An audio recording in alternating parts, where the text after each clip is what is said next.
মিটফোর্ডে ব্যবসায়ী সোহাগ হত্যাকাণ্ডের ঘটনাকে কেন্দ্র করে দেশ জুড়ে শুরু হওয়া বিক্ষোভ থেকে বিএনপির বিরুদ্ধে স্লোগান আসায় সন্ত্রাসীরা কোনো দলের নয় জানিয়ে প্রতিবাদ কর্মসূচি পালন করতে থাকে বিএনপি। এরই ধারাবাহিকতায় রাজধানীর নয়াপল্টনে দেশের আইন শৃঙ্খলার অবনতির বিরুদ্ধে এই বিক্ষোভের আয়োজন করে স্বেচ্ছাসেবক দল।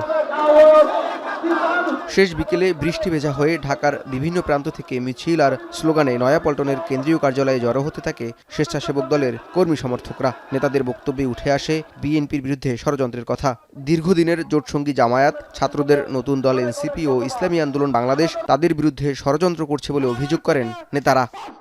বলতে চাই, যারা তারেক রহমানকে টার্গেট করবেন তারা জাতীয়তাবাদী স্বেচ্ছাসেবক দলের টার্গেটে থাকবে। ষড়যন্ত্র খুনি হাসিনা 17 বছর করেছে, কোনো লাভ হয় নাই।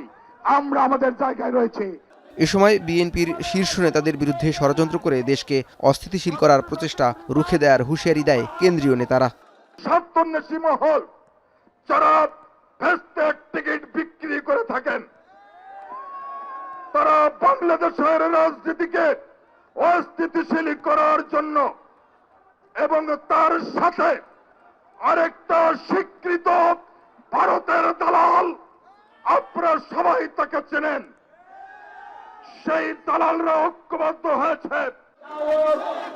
বিশেষ অতিথির বক্তব্যে বিএনপির যুগ্ম মহাসচিব হাবিবুন নবী খান সোহেল বলেন, মিটফোর্ডের ঘটনা বিএনপির বিরুদ্ধে সাজানো গোছানো চক্রান্ত হলেও ঐক্যের জন্য ধৈর্য ধরছে বিএনপি। যে করেছে সে কেন ঘটনা বন্ধ করার জন্য সামনে না গিয়ে নিরাপদ কাছাকাছি থেকে এই ভিডিওটি করলো, অথচ তাকে কেউ আঘাত করলো না।